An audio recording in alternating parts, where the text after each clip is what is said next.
Ok, mis amados, continuamos con la cátedra que estamos hablando acerca de una iglesia gloriosa y estamos hablando del capítulo del libro primero, de la carta 1 de Primera de Corintios.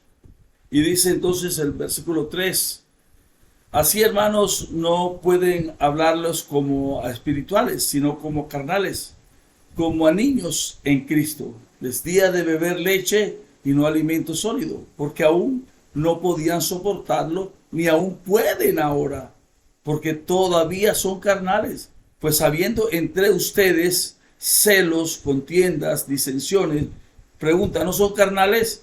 Y andan como hombres.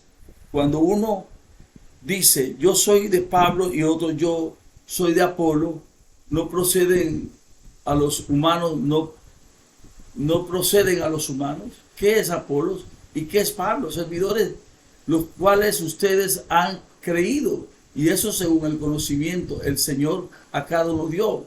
Yo planté, Apolo regó, pero el crecimiento lo da Dios. Así que ni Pablo, ni Apolo, ni nadie es nadie.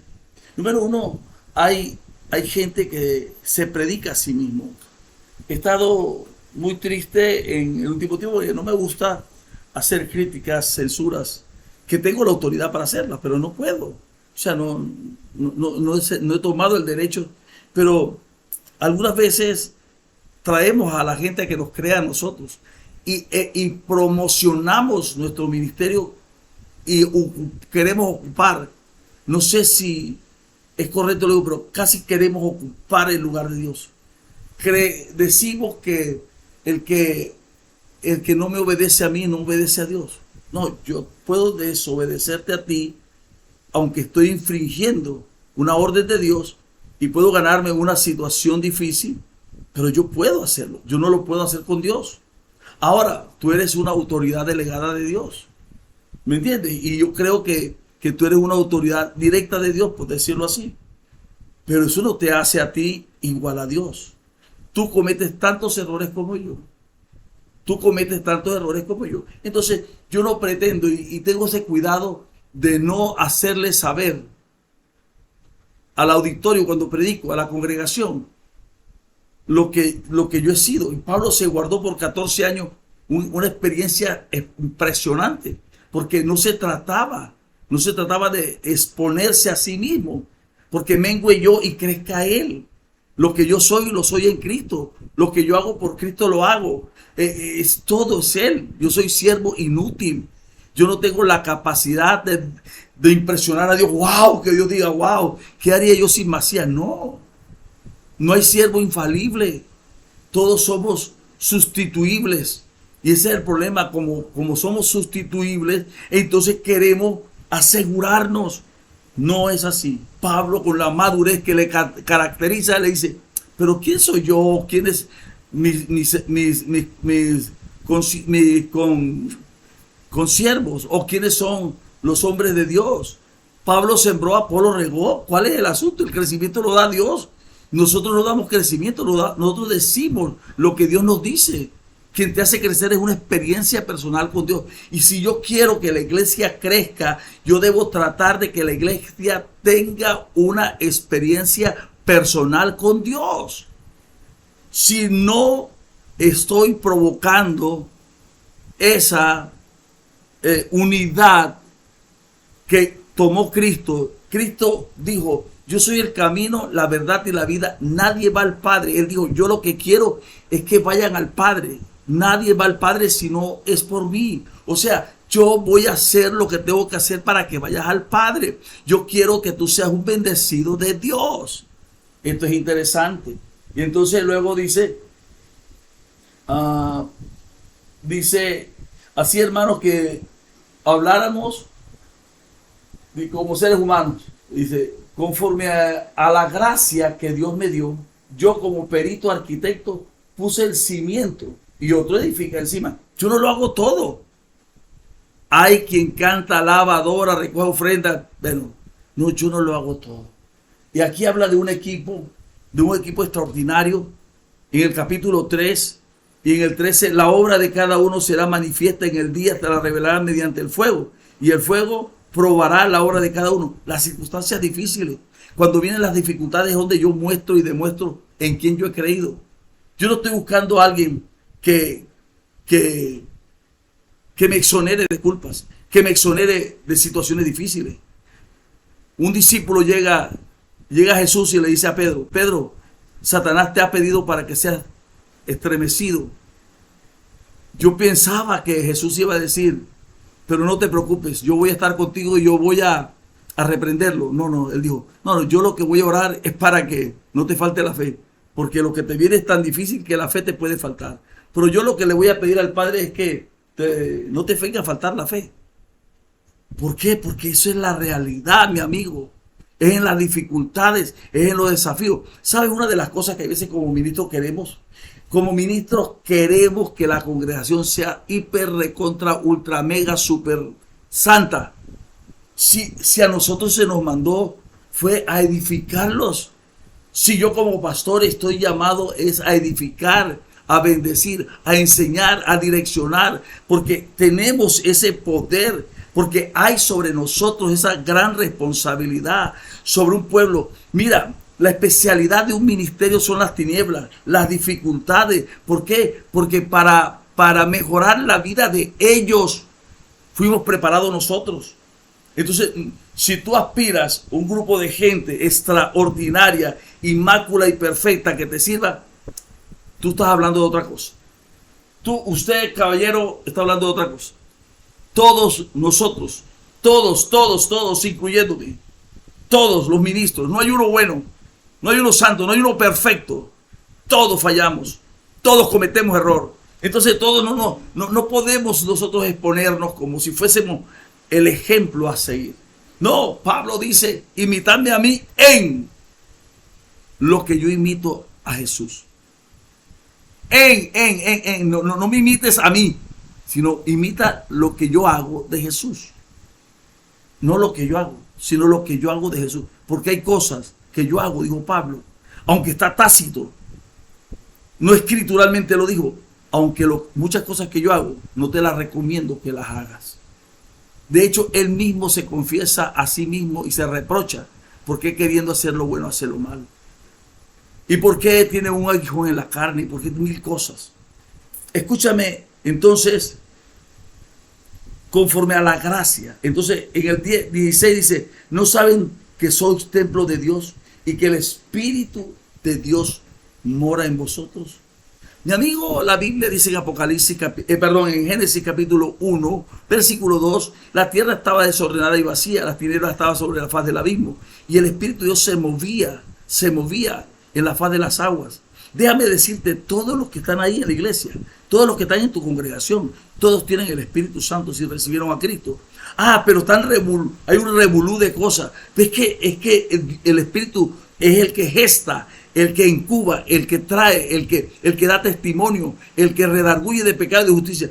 Si no lo tuvieran, cuando tú predicas la palabra, cuando tú hablas de principios y de valores, cuando tú hablas del poder del Espíritu Santo, ¿sabes qué sucede? Que el Espíritu Santo adentro de la persona le dice: contigo, ese eres tú. Y le trae a la memoria, porque él crea la evidencia, porque Él da testimonio de que somos hijos de Dios. Él da evidencia. ¿Entiendes? Y entonces toda esa gente que está ahí, aún los más tercos, los más hostiles, aún ellos tienen el Espíritu Santo. Porque si no lo tuvieran, mi amigo, entonces ellos podrían tener disculpa ante Dios y decir: no tuve yo el Espíritu Santo. De pronto no tienen manifestaciones, de pronto tienen una situación X. Otro día vamos a hablar del Espíritu Santo y de lo que este concibe o conlleva. Pero no sois templo del Espíritu Santo. Entonces, si tú miras que el primero dice: no sois templo, o ignoráis que sois templo. Templo tiene 3 áreas. Si usted se va a 1 Tesalonicenses, capítulo 5, 23, dice: todo vuestro ser, espíritu, alma y cuerpo, sean guardados irreprensibles hasta la venida de Cristo. Espíritu, alma y cuerpo. Espíritu, alma y cuerpo. Porque somos tricótomos. Entonces, el Espíritu Santo tiene que tener un trabajo en el espíritu, tiene que tener un trabajo en la moral y tiene que tener un ejemplo en la actitud, en la evidencia. Y eso es un proceso. Todas las escrituras son inspiradas por Dios y útiles para redarguir, corregir, instruir, capacitar, formar. Por eso es que tenemos que encargarnos de la palabra. ¿Qué dijo Pedro en el capítulo 5 de Hechos? Que 4. Dijo, pongamos a gente que se encargue de eso y nosotros nos vamos a dedicar a la palabra. Es que servir a Dios se necesita conocer la palabra, orar, estudiar, hacer todo por la palabra, porque es con la palabra es que nosotros enseñamos, es por la palabra, la palabra no volverá vacía. Y entonces si somos templo de Dios, escúchame, si el Espíritu de Dios mora, la palabra dice la Biblia, que la espada del Espíritu es la palabra de Dios. Que todo pasará menos la palabra. Que la palabra es útil para redarguir, corregir. Entonces nosotros sabemos que sobre ese pueblo está el Espíritu Santo. Hoy domingo estaba ministrando y yo veía cómo está el Espíritu Santo. Y veía gente que le permite al Espíritu vivir la experiencia. Hay otros que no. Que se cohíben. Que se ponen a la expectativa y no quieren entrar en el río. Eso lo entendemos, eso es un proceso. Eso no quiere decir que sean unos carnales fatales. No, es un proceso. Hay gente que entiende y no siente. Hay otros que entienden y sienten, y hay otros que entienden, sienten y obedecen. Y cada es un proceso. Entonces, el apóstol habla de que sois templo del Espíritu y que el que daña el cuerpo, mira lo que dice más adelante.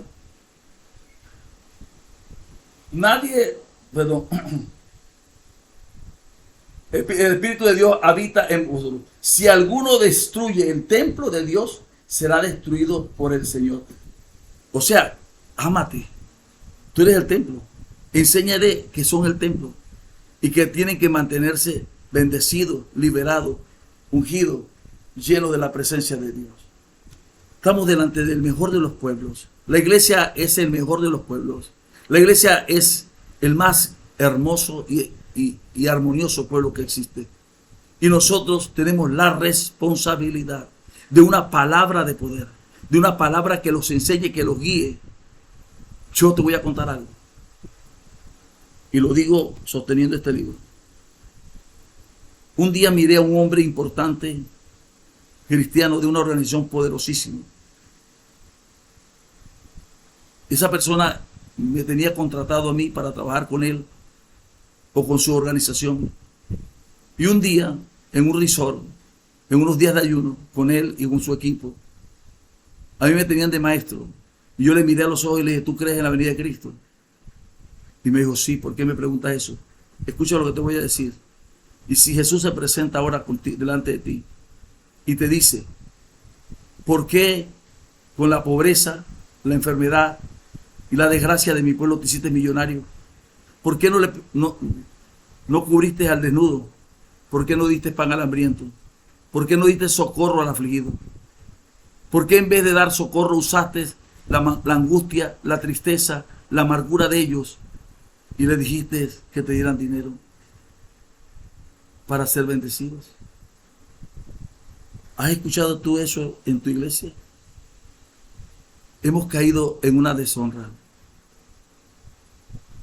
No estoy en contra de diezmos, ofrendas, primicias, todo lo que puedas darle al Señor. Todo. Dice Pablo aún que si dieras tu vida para ser incinerada, pero no tienes a Dios, de nada sirve. Si no es Dios el que la direcciona, si no es Dios el que te habla, si no es Dios el que te toca, estás errado. Te bendigo con toda bendición. Primero, en el capítulo 2 tú tienes la mente de Cristo. Y en el 3, tú eres templo de Dios y el Espíritu mora sobre ti. Hay que cambiar unas cosas. Debes sentir que estás en el proceso, no lo puedes detener. Tu proceso no se puede detener. Tienes que seguir en el proceso. Dios te va a bendecir más. Vamos adelante. Vamos asimilando. Vamos a ir con resiliencia. Es soportar. Es asimilar las circunstancias, cualquiera que éstas sean. Que Dios te bendiga. Que Dios te guarde. Vamos a estar orando por ti.